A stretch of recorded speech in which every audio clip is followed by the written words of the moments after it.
Hello student, আমি তোমাদের Sakina ma'am আবার চলে এসেছি আরেকটা নতুন বিষয়ের সাথে। তোমাদেরকে স্বাগত জানাই স্কুলওয়ালা ইউটিউব চ্যানেলে। আগেই দেখো সমাজ নিয়ে আমাদের প্রথম পার্টে অলরেডি আলোচনা হয়ে আছে। যেটুকু বাকি আছে সেইটুকু বিষয় আমরা আজকে আলোচনা করব। দেখো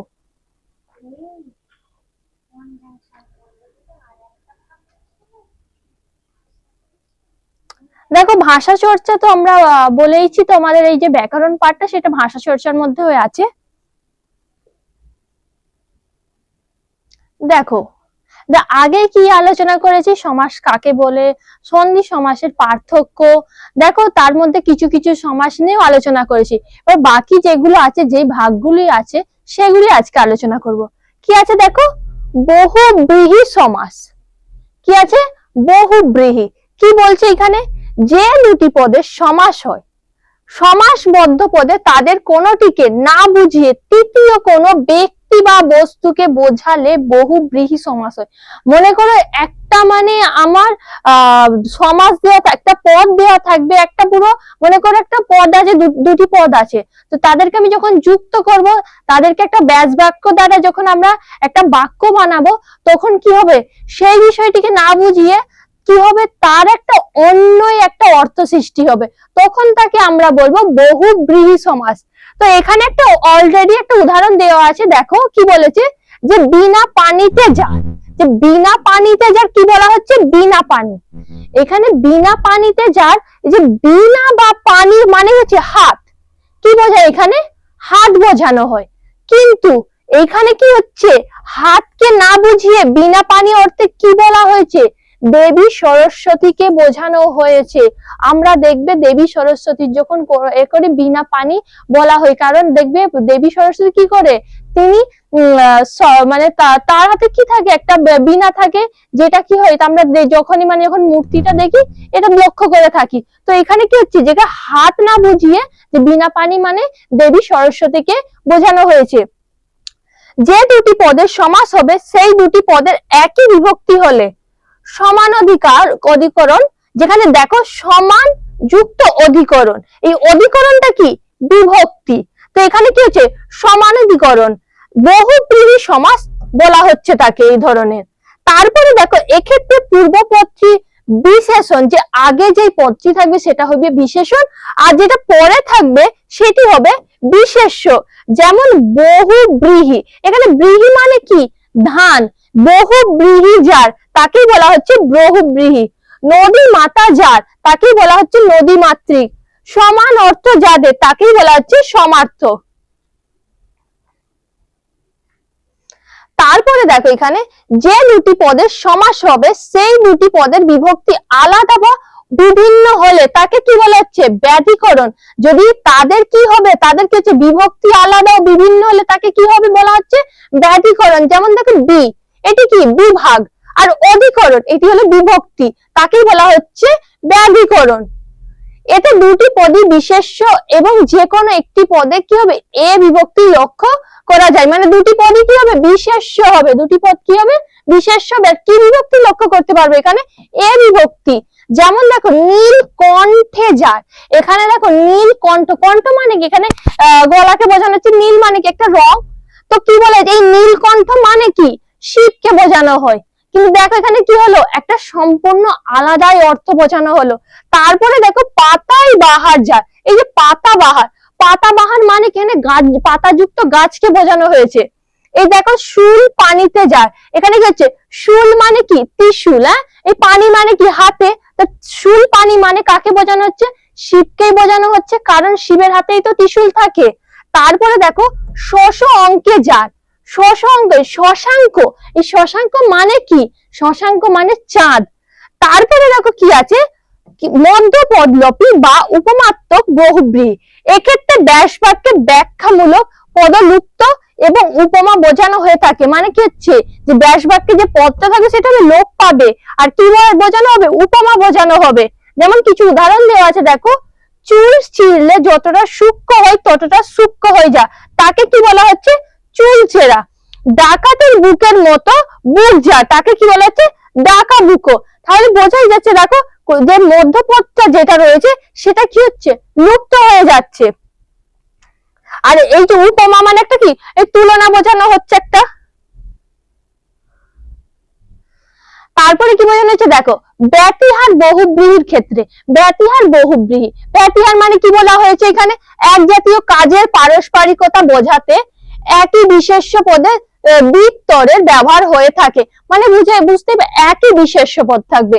যেমন কি হচ্ছে, পরস্পর গলায় গলায় যে ভাব, গলাগলি মানে কি হচ্ছে, বলে না আমরা কথা তেমনি আমাদের কিছু কিছু কথা থাকে বলে না, দেখ দুজনে যেন গলায় গলায়, মানে কি তাকে কি বলছে, গলাগলি বলা হচ্ছে।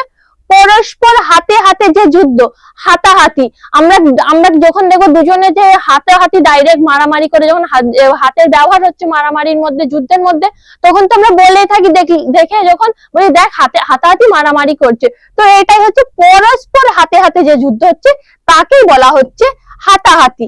দেখো না বহুব্রীহি, আমাদের না বহুব্রীহি খুবই সোজা, কারণ তার মধ্যে কি যুক্ত থাকবে, আর নাটা কোথায় যুক্ত থাকবে, পূর্ব পদে, মানে আগে, না, নেই, এইসব ধরনের এই যে নয় শব্দটা সব সময় থাকবে, এই যে নর্থক জাতীয় শব্দটা সব সময় পূর্ব পদে থাকবে, আগে থাকবে। যেমন দেখো, নেই আদি যার, অনাদি, দেখো এই যে নেই, না নেই কোথায় আছে, আগে বসেছে।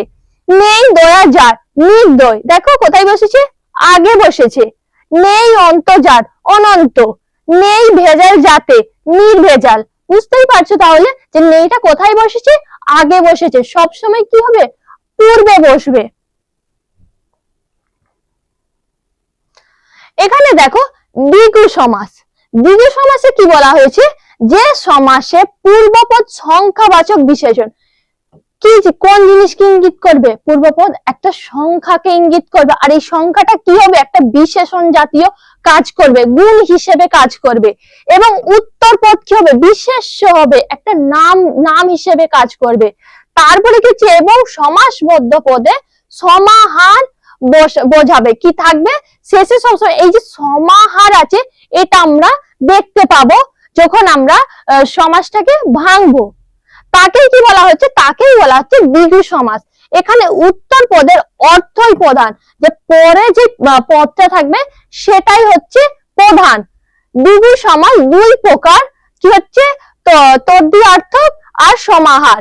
কি বলছে, তদ্বিয়ার্থককে কি বলা হয়েছে, যে দ্বিগ র বিনিময়ে কেনা দ্বিগু বাংলায় অনুরূপ শব্দ 3 করি, 5 করি, 7 করি, 9 করি, এদেরকে কি বলা হচ্ছে, তদ্বিয়ার্থক দ্বিগু বলে এদেরকে। এটা একদম ছোট্ট ভাবে মনে রাখতে হবে তোমাদেরকে। তারপরে দেখো এই যে সমাহার আছে, যে সমাহার দ্বিগু কাকে বলা হচ্ছে, দেখো নব রত্নের সমাহার, শেষে কি থাকবে এখানে, সমাহার। তাহলে আমরা যখন দেখবো, যে দেখবে তোমাদের যদি পরীক্ষাতে দেওয়া থাকে যে এইরকম আকারে দেওয়া আছে যে সমাহার শেষে আছে, তোমাদেরকে বললো এর মধ্যে কোন সমাসটা হবে, তোমাদের অপশনে থাকতেই পারে দ্বন্দ্ব সমাস, বহুব্রীহি নাকি দ্বিগু। তোমরা বুঝতেই পারবে যে হ্যাঁ আমাদের তো সমাহার মানে বলেই দেওয়া হয়েছিল যে দ্বিগু সমাসের মধ্যে এগুলো আসবে। তাহলে নবরত্নের সমাহার মানে কি হচ্ছে, কি বলেছে, নবরত্ন। এখানে দেখো এই যে এখানে আমরা দেখলাম যে 3 করি, 5 করি, এইগুলো যে 7 করি, কি বলেছে, একটা সংখ্যাবাচক। আমরা সংখ্যার মধ্যেই দেখতে পেয়েছি যে একটা সংখ্যাকে ইঙ্গিত করবে, তো কি হচ্ছে, সেই সংখ্যাটা কি হবে, বিশেষণ হিসেবে কাজ করবে। এই যে করি, একটা যে শামুক টাইপের যদি কিছু বোঝানো হয়, মুদ্রা টাইপ কিছু বোঝানো হয়, তো এটা কটা বোঝানো হচ্ছে, এখানে 3টে, এখানে 5টি, এখানে 7টি, একটা সংখ্যাকে বোঝানো হচ্ছে বিশেষণ হিসেবে। তো এখানে আমাদের একদম সোজা যে কি হবে, সমাহার শব্দটা থাকবে, তাহলেই আমরা বুঝে যাবো যে এটা দ্বিগু, সমাহার দ্বিগু। 5 মাথার সমাহার, যে 5টা 5 মাথা, তাহলে দেখো একদম সোজা ভাবেই দেওয়া আছে যে এখানে সমাহার দেওয়া আছে, মানে এটা সমাহারের মধ্যেই আসছে। তারপরে দেখো নিত্য সমাস, শুরুতেই যখন বলেছিলাম যে আমাদের এই সমাসগুলো একটু মানে কম গুরুত্বপূর্ণ, খুব রিয়ালি এগুলো দিয়ে থাকে আমাদের এক্সামে, তবে জানা প্রয়োজন। কিন্তু যে সমাসে সমস্যমান পদগুলো নিত্য অর্থাৎ সর্বদাই সমাসবদ্ধ থাকে তাকেই নিত্য সমাস বলে।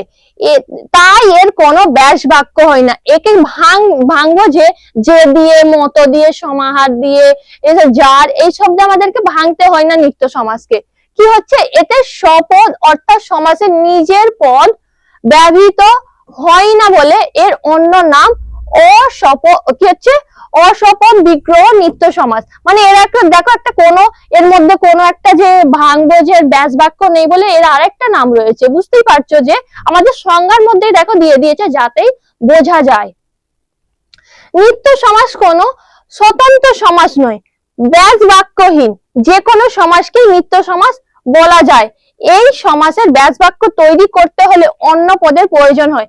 মানে বুঝতে পারছো একটা, যে এর মধ্যে তোমরা ব্যাস বাক্য পাবো না, তো কি হচ্ছে দেখো, আর একটা অন্য একটা দেশ, দেখো দুটোই একটা পদ, হ্যাঁ দুটোই পদ, দুটো পদ মিলে একটা দেখো আমাদের পুরোপুরি একটা আমরা কেমন শব্দ পাচ্ছি।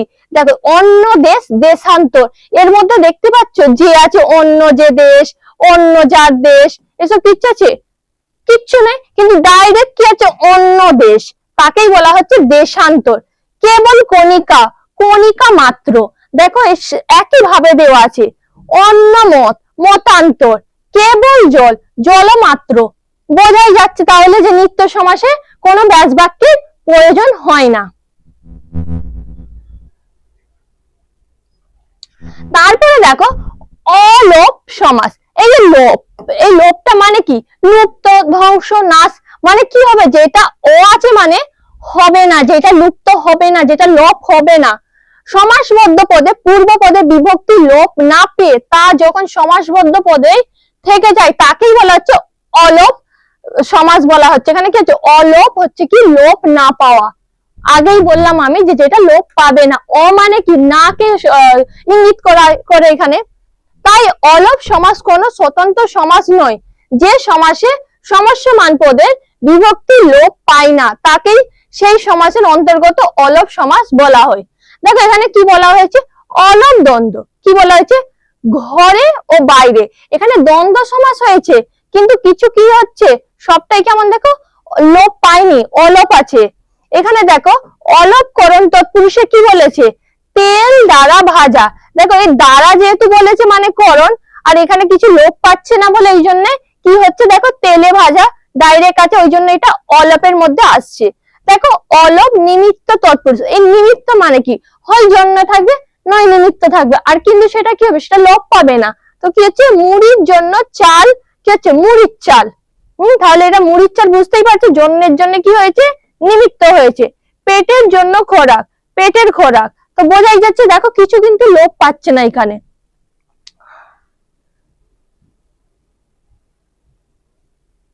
তারপরে দেখো অলোপ সম্বন্ধ তৎপুরুষ।